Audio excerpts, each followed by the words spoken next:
chère, le chômage, la répression policière, l'appel à la révolte est lancé sur Facebook, le président Ben Ali fuit son pays. Après la Tunisie, la contestation gagne l'Égypte. Une gigantesque liesse sur la place Tahrir au centre du Caire. Les dizaines de milliers de manifestants viennent d'apprendre la démission de Moubarak. Un départ sous la pression populaire. Le Caire ou l'ivresse d'une nuit de révolution. In Egypt, Facebook mobilized crowds and sparked a revolution. The Arab Spring happened in part because of the service that he had created, along with Twitter. Twitter and Facebook were the two key tools in the Arab Spring. So this is the thing about Facebook. It's its pervasiveness that was critical in Tunisia and in Egypt and made it possible for it to be involved with the Arab Spring. You have to be optimistic to think that you can change the world. And people will always call you naive, but it's this hope and this optimism that is behind every important step forward. Showing that you're not just creating technologies, but rather leveraging these technologies to bring about transformative change to the world is a huge part of the Silicon Valley mindset. Because we can actually give more people a voice. Instead of building walls, we can help people build bridges, one connection at a time. Mark Zuckerberg's core values embody a liberal, open-minded, and cosmopolitan spirit, which are underpinned by an optimistic belief that the best outcome for our societies will emerge from individuals being interconnected. This is something where Zuckerberg has just never been shy. And again, for me, it takes us back to this theme of pervasiveness. The way the world works is changing.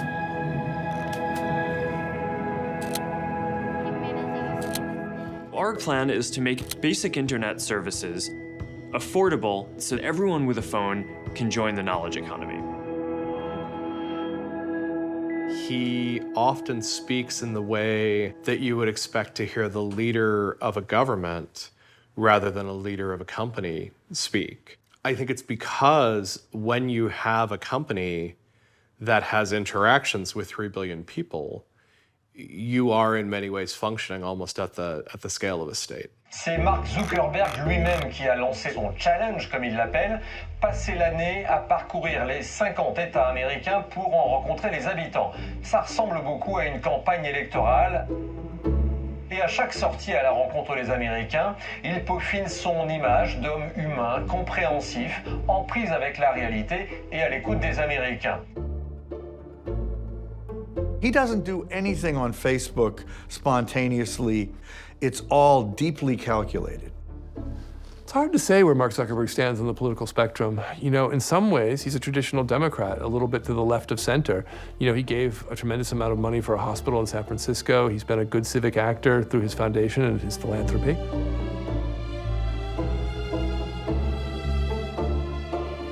I really think that at that point, Mark Zuckerberg needed to craft a positive image of himself, so he went on a series of strategic PR stunts.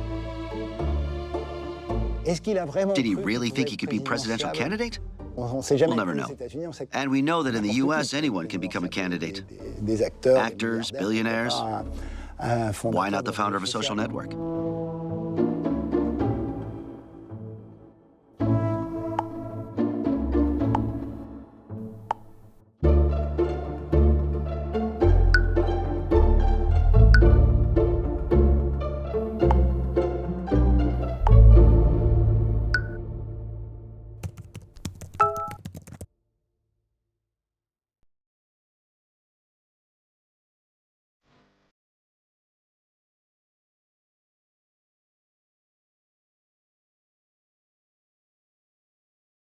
Zuckerberg would love to crack China's 600 million internet users.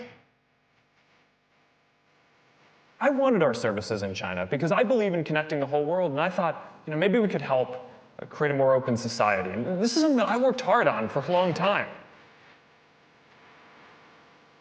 大家好，我很高兴再次来到清华大学。我的中文很糟糕。但是 He went to China several times. He was kissing up to the leadership in China. He had a deal to do a joint venture in China with a Chinese company, and it was very close to launching.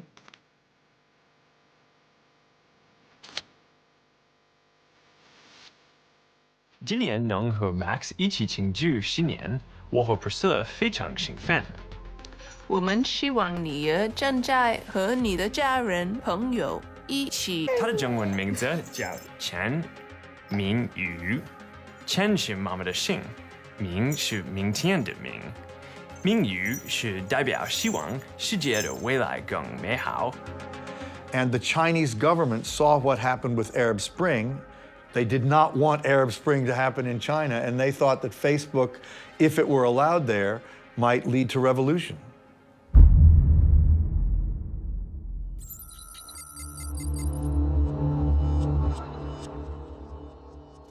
C'est donc la dernière ligne droite vers la Maison-Blanche, et c'est un sprint. Donald Trump et Hillary Clinton jettent leur dernière force dans la bataille. I was probably one of the earliest people raising red flags about the amplification issues. Et on peut dire que la surprise a été totale la nuit dernière aux États-Unis. À Washington, un monde s'effondre devant nos yeux. C'est un vertige. I was like, this is going to end badly. Donald Trump avait promis de créer la surprise comme l'avaient fait les Britanniques il y a quelques mois avec le Brexit. Donald Trump a réussi à capter la colère et la frustration d'une partie de l'Amérique. I think in the United States, the real turning point where everybody went, whoa, was undoubtedly the 2016 election. Don't forget, everybody thought Hillary was going to win. So everyone was in tremendous shock, including Donald Trump himself. He didn't even think he would win. Thank you very much. He didn't expect to win. How did this happen? Facebook had been a big reason why it happened. The Trump campaign itself was very, very aggressive in using Facebook. Many tens of millions of dollars worth of advertising spent very intelligently, very strategically. The personal data of Facebook users has been used for targeted propaganda, disseminating political messages to highly identified groups within the population. These electoral propagandists didn't hack Facebook or break the law, but rather used the tools provided by Facebook for advertising to further their propaganda. However, the fact that they did nothing illegal is precisely what makes this scandal so egregious.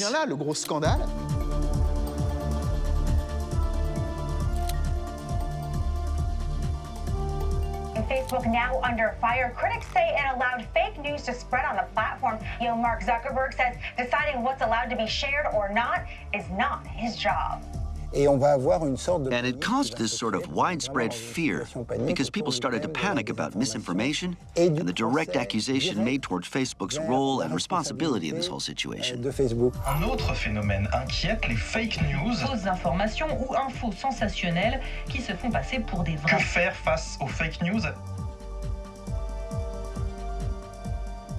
Hey. Hey. Thank you. Good to see you. Please. Well, I run a conference called Techonomy, and we had an event 2 days after the election of Donald Trump. I was just saying, Mark, that when I met you, Facebook had 9 million users, and now it has close to 2 billion, so things have changed slightly. It's been a busy decade. I asked him about fake news. Well, you know, one of the things post-election, you've been getting a lot of pushback from people who feel that you distorted the way that people perceived the information during the course of the campaign and what the responsibilities are that you have as a result of that enormous influence that it has. And he ended up really getting deeply embarrassed. It kind of became one of the most notorious statements of that whole era. You know, I've seen some of the stories that you're talking about around this election. You know, personally, I think the idea that you know fake news on Facebook influence the election in any way, I think, is a pretty crazy idea. Pretty crazy idea. Pretty crazy idea. When Mark said that he thought that fake news had no real impact, he genuinely believed it. And it's, you know, voters make decisions based on their lived experience, right? I mean, one part of this that I think is important is we really believe in people. It was so wrong because fake news on Facebook did affect the election of Donald Trump tremendously. Fake news that was distributed by the Trump campaign, fake news that was distributed by the Russian government, fake news that was distributed by all kinds of people. Our job and our goal is to help people help give people the content that's going to be the most meaningful and interesting to them. Essentially, he was caught in a dilemma. The ideal response would have been for him to say, listen, fake news isn't responsible because information doesn't have that direct of an effect on users. The idea that can easily change people's minds is a story that we like to believe, but it's unproven. That would have cleared his name. But if he said that, the message to the advertisers would have been, listen, it's not really worth buying personalized ads because they aren't very effective. But since he couldn't say that, he found himself in a situation where he was forced to say, listen, my system has a strong and powerful effect. You can reach out to different audiences, you can convince them, you can get them on your side, and you can change their minds. He had to. It's part of his business model. L'affaire Facebook qui n'en finit pas de faire des rebonds. Le réseau social n'a pas réussi à éteindre l'incendie. Facebook a-t-il contribué à manipuler le référendum sur le Brexit? Facebook et son patron pris dans une tourmente mondiale. Facebook incited violence against Rohingya. Tous ces messages en ligne ont très largement été amplifiés par les algorithmes et ça a contribué aux violations des droits humains dans le monde physique. Cambridge Analytica. Effrayé en 2016 par Donald Trump et ses équipes, sa mission, cibler les électeurs et influencer leur vote. Facebook savait-il que les données de ses internautes servaient à des fins électorales? Le patron de Facebook se dérobe. Mark Zuckerberg refuse de se présenter devant la commission parlementaire britannique qui l'a convoqué pour répondre du détournement de données par la société britannique Cambridge Analytica. You know, we had missed something. We had missed the way in which people would abuse the platform. And we'd been, I think, overly dismissive of people's concerns about that. And then we were playing catch up. And so I think he was sorry that we'd ended up in that position. You know, better would have been to foresee it and put some of those measures in place at an earlier stage.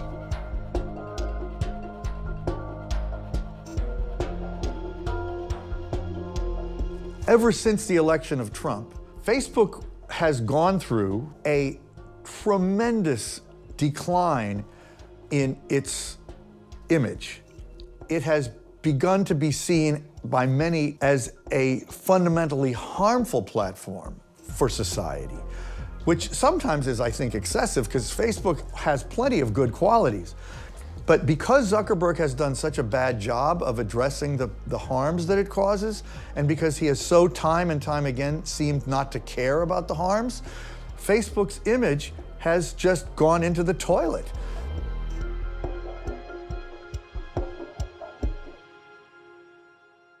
And today, Facebook has no defenders. Nobody ever tries to defend Facebook as a positive force in society, except for Facebook employees or people that they pay to do it. I happen to disagree with that. I don't think that's at all a kind of accurate interpretation. I think a lot of the reaction was just the shock of the fact that unexpected people won. And at the same time, in the same circumstances, lots of other elections were taking place where social media was a key part of it, and people didn't question them because the right people won. So I think there's a lot of questions being asked because the wrong people. Prior to that, the platform had largely been seen as a pro-democracy force. It was enabling voice, it was helping politicians connect. Part of my job was going out and talking to politicians about why they should be on Facebook and use it to engage with constituents. In 2018, we were at the height of a cycle of dominance, and this often brings in its wake a lot of hate. And this hate was focused on him, basically because of the monopoly he wielded. Mark Zuckerberg, amoché, le visage plein de bleu, de griffures, la lèvre fendue. C'est le photomontage choc que le magazine américain Wired a mis à la une de son numéro de mars pour symboliser les 2 années particulièrement difficiles que vient de traverser le réseau social. Let's be careful. We like having characters to our stories. And at this point, Zuckerberg is a character. He ends up standing in as the avatar for all things Facebook. But Facebook is tens of thousands of people. And attributing all of those things to Zuckerberg is probably a mistake. He is not responsible himself for the failure of American democracy.